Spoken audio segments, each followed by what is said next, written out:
అనుదినము దేవుని కృపావార్త కొరకు ఎదురు చూస్తున్న ఆత్మీయులారా, నేటి వాగ్దానము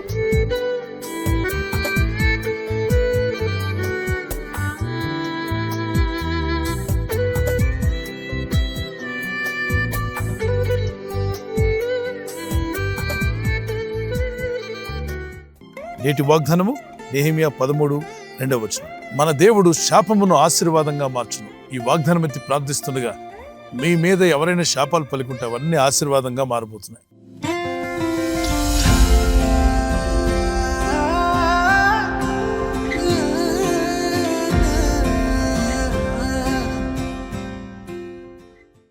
ఎవరో ఏదో శపించారని దిగులు పడి కృంగిపోవద్దు. మిమ్మల్ని కానీ, మీ పిల్లలను కానీ, మీ ఉద్యోగంలో కానీ, మీ ఆఫీస్ వర్క్లో కానీ, మీ వ్యాపారంలో కానీ కొంతమంది గిట్టని వారు కావచ్చు, వారం లేని వారు కావచ్చు, నెగిటివ్గా ఆలోచించేవారు కొంతమంది ఎప్పుడు శపిస్తూ ఉంటారు. మీ అభివృద్ధిని చూసి వారం లేని వారు ఉంటారు. సేవలో కూడా కనిపిస్తుంటారు. సేవకులే శపించడం అక్కడక్కడ కనబడుతూ ఉంటుంది. సేవకులైన వారు కూడా విశ్వాసులను శపిస్తూ ఉంటారు.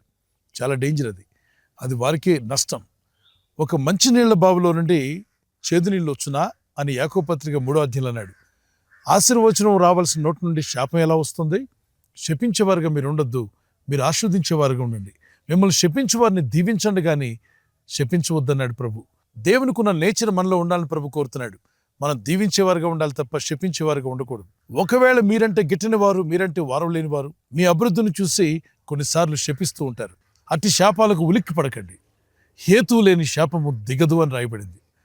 కొన్ని పక్షులు ఆకాశంలో కొట్టుకుంటూ తారాడుతున్న పిట్ట ఎలా అయితే దిగదో కిందకు, అలాగే హేతువు లేని అంటే కారణము లేని శాపాలు అవి మీ మీదకి రావు. ఏ కారణం లేకుండా కొంతమంది నోరు తెరిచి శపిస్తూ ఉంటారు. అట్టి శాపాలు మీ మీదకి రానే రావు. శపించారని ఉలిక్కిపడి కృంగిపోయి భయపడి ఏదో అయిపోతుందని అనుకోవద్దు. ఎందుకంటే కారణం లేదు. వాళ్ళు అసూయతో మిమ్మల్ని శపించారు. మీ ఎదుగుదలను, మీ అభివృద్ధిని, మీ మంచితనాన్ని చూసి తట్టుకోలేక శపించారు కనుక అవేవి మీకు తగలవు. అంతేకాకుండా ఒకవేళ శాపమే ఉందనుకుని పైన ఈ దేవుని విశ్వాసం ఇచ్చి ప్రార్థిస్తే శాపమును ఆశీర్వాదంగా మార్చగల శక్తిమంతుడైన అదే వాగ్దానాన్ని మీరు స్క్రీన్లో చూస్తున్నారు. దేవుడు ఎలా శాపమును ఆశీర్వాదంగా మార్చగలడు? మనం సేవిస్తున్న ఈ దేవుడు, నేను ప్రకటిస్తున్న ఈ దేవుడు యోహాను సువార్త 2వ అధ్యాయంలో నీటిని ద్రాక్షరసంగా మార్చాడు. అలాగే శాపమును ఆశీర్వాదంగా మార్చగల శక్తిమంతుడైన దేవుడు. నీటికి రుచి ఉండదు, వాసన ఉండదు, రంగు ఉండదు. రుచి లేని, రంగు లేని, వాసన లేని నీటికి ఒక్క క్షణంలో ఆయన పలికిన మాటను బట్టి నీరు రుచిగా మార్చబడింది, వాసన వచ్చింది, అలాగే ద్రాక్షరసంగా మార్చబడింది.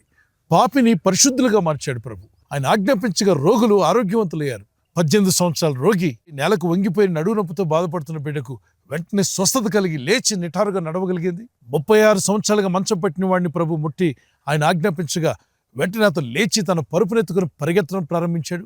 ఆయన రోగులను ఆరోగ్యవంతులుగా చేయగలవాడు. శాపగ్రస్తులను ఆశీర్వాదకరంగా మార్చగల శక్తివంతులైన దేవుడు.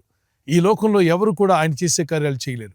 ఆయన ఆశ్చర్యకరుడు, అద్భుతకరుడు, ఆలోచనకర్త, బలవంతుని దేవుడు, నిత్యుడగు తండ్రి, సమాధాన అధిపతి.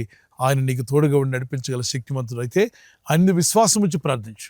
దేవునికి మిమ్మల్ని మీరు అప్పగించుకోండి. ప్రభువా, నీ సహాయం నాకు కావాలి, నీ కృప నాకు కావాలి, నీ దయ నాపై చూపమని ప్రార్థించగలిగితే దేవుని దయ, దేవుని కృప మీకు తోడేమి నడిపిస్తుంది. ఒక కీర్తన పాడుకుందాం. అనచబడిన వేళ నా తలను ఎత్తినావే,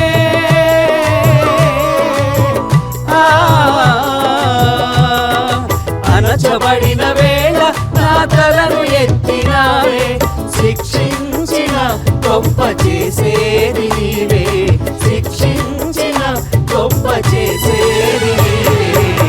నీకంటే యేసయ్యా, నీకంటే నమ్మదగిన దేవుడెవరయ్యా, నీవుంటే నాతో ఏ భయము లేదయ్యా.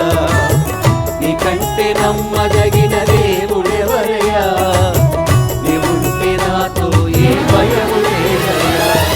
మేలు కొరకే అన్ని జరిగించు యేసయ్యా, కీడు వెనకే ఆశీర్వాదం పంపుతావయ్యా. మేలు కొరకే అన్ని జరిగించు యేసయ్యా, కీడు వెనకే ఆశీర్వాదం పంపుతావయ్యా. నీకంటే ఎవరైనా శపించారని దిగులు పడుతున్నారా?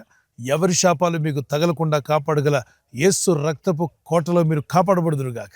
మిమ్మల్ని కానీ, మీ పిల్లలను కానీ, సేవ చేస్తున్న సేవకులు కానీ, సేవకుల పిల్లలను కానీ, పరిచయలో ఉన్న వారిని కానీ, విశ్వాసులారా, దేవుని ప్రజలారా, మిమ్మల్ని ఎవరైనా సరే శపిస్తే అస్సలు దిగులు పడొద్దు. కొన్నిసార్లు మీ ఇంటి వారు కావచ్చు, మీ రక్త సంబంధులు కావచ్చు, పెద్ద వయసు వారు కూడా తెలుసో తెలియక కొన్నిసార్లు కోపంలోనో, ఆవేశంలోనో, ఆతృతలోనో శపిస్తూ ఉంటారు. అటు శాపాలు మీకు తగలకుండా కాపాడే దేవుణ్ణి ప్రార్థించు. ఈ దేవుడు మనం సేవిస్తున్న, మనం ప్రార్థిస్తున్న, నేను ప్రకటిస్తున్న ఈ దేవుడు శాపములను ఆశీర్వాదంగా మార్చగల శక్తిమంతుడైన దేవుడు. మీ మీద పలికిన ప్రతి శాపము అది ఆశీర్వాదంగా మార్చబడును గాక. మీకు వ్యతిరేకంగా మాట్లాడిన ప్రతి దూషణ అది దేవుడు మీకు దీవెనగా మార్చును గాక. దావీదుకు అందరూ వ్యతిరేకంగా లేచినప్పుడు అతను ఒంటరివాడైపోయాడు. తన దేవుడిని యెహోవాను బట్టి ధైర్యం తెచ్చుకున్నాడట. ఎందుకని? ఎందరూ వ్యతిరేకించినా, ఎంతమంది ఆటంకపరిచినా, లేదు ప్రపంచంలో ఉన్న ప్రజలందరూ తనకు వ్యతిరేకంగా తిరిగినా, దేవుడు నా పక్షంగా ఉంటే నేను జయిస్తాను. ఎంతమంది ఎన్ని శాపాలు పలికినా దేవుడు నా పక్షంగా ఉంటే శాపాన్ని ఆశీర్వాదంగా మార్చే దేవుడు, దూషణలను దీవెనగా మార్చగల శక్తిమంతుడైన దేవుడని తన దేవుడిని యెహోవాను బట్టి ధైర్యం తెచ్చుకున్నాడు. లేవండి, మీరు కూడా ధైర్యం తెచ్చుకోండి. మీ దేవుడైన ప్రభు మీకు తోడై ఉన్నాడు. మనకు తోడై ఉండి మనల్ని బలపరచువాడు. ఏ శాపము తగలకుండా నిన్ను కాపాడువాడు. ఒకవేళ శాపమే ఉంటే ఆ శాపమును తొలగించి అది ఆశీర్వాదంగా మార్చి నిన్ను తన సాక్షిగా నిలబెట్టుకుని నడిపించునుగాక. ప్రార్థన చేసుకుందాం. పరలోకమందున్న మా తండ్రి, ఈ వాగ్దానం ఎత్తి ప్రార్థిస్తుండగా మా మీదున్న ఏ శాపమున్నా దాన్ని ఆశీర్వాదంగా మార్చగల శక్తిమంతుడా, ఇదిగో వీరందరినీ బలపరచండి, విశ్వాసంలో బలపరచండి. వీరి మీద ఎవరైనా శాపవచనాలు పలికుంటే అవన్నీ కొట్టివేసి శాపములన్నీ ఆశీర్వాదంగా మార్చి, వీరిని దూషిస్తున్నారు వారి మీదకు వచ్చిన దూషణలన్నీ దీవెనలుగా మార్చి, వీరిని, వీరి పిల్లలను, సేవలను, పరిచర్లను, వీరి ఉద్యోగంలో, వీరి ఆఫీసులో, వీరి యొక్క వ్యాపార స్థలంలో కూడా వీరికి వ్యతిరేకంగా పలుకుతున్న ప్రతి శాపవచనం కూడా అది ఆశీర్వాదంగా మార్చివేయండి. తండ్రి, ఈ దినం ఎవరైతే ప్రయాణమై వెళ్ళబోతున్నారో అది రైలు మార్గమైనా, ఆకాశ మార్గమైనా, బస్సుల్లో, వాహనాల్లో ఎక్కడ ప్రయాణం చేస్తున్నారు, రోడ్డు మార్గంలో ఏ వాహనంలో వారు ప్రయాణం చేస్తున్నారు, ఈ ప్రజలకు కాపాడే దూతలను పంపండి. తెలుసు తెలియక ఎవరినైనా శపించుంటే క్షమించండి. ఇక మీదటి ఎవరిని శపించకుండా, దూషించకుండా వీరి దూషణలు, వీరి శాపాలను కొట్టివేసి, ఇంకెవరైనా వీరిని దూషించి శపించుంటే వీరి మీద ఉన్న ప్రతి శాపము ఆశీర్వాదంగా మార్చి మహిమ పొందుకోమని యేసుక్రీస్తు పరిశుద్ధ నామములో అడుగుచున్నాను నా పరలోకపు తండ్రి. ఆమేన్. ఆమేన్. God bless you.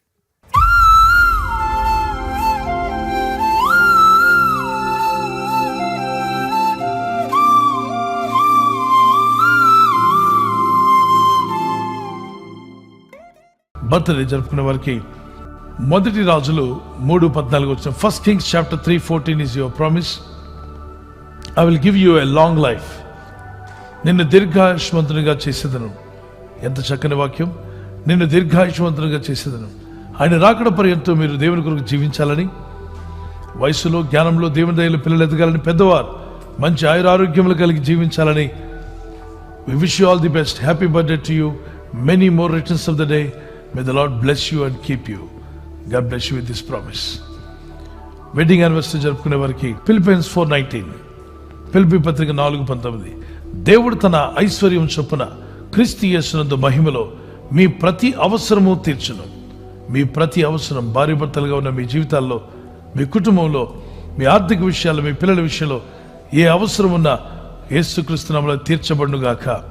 My God will meet all your needs according to his glorious riches in Christ Jesus.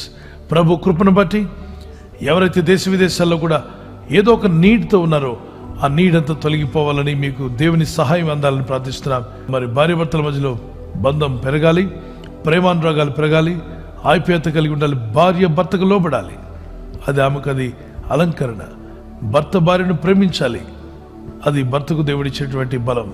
దేవుడు మిమ్మల్ని ఆస్వాదించి ఆ విధంగా దీవించును గాక. God bless you. ఈ ఛానల్ మీరు సబ్స్క్రైబ్ చేసుకోవడం వలన 2 పనులు జరుగుతున్నాయి. ఒకటి, సువార్త జరుగుతున్నది, ఆత్మలు రక్షించబడుతున్నాయి. రెండవది, పేదలకు, అనాథలకు ఈ ఛానల్ ద్వారా సహకారం అందించడం జరుగుతుంది. మనం సబ్స్క్రైబ్ చేసుకోవడం వలన అందరికీ సహాయం చేసిన వారమవుతున్నాం. ఖచ్చితంగా ఈ యూట్యూబ్ ఛానల్ ను సబ్స్క్రైబ్ చేసుకొని బెల్ బటన్ ను క్లిక్ చేయండి. మీకు వెంటనే మెసేజెస్ పంపబడతాయి.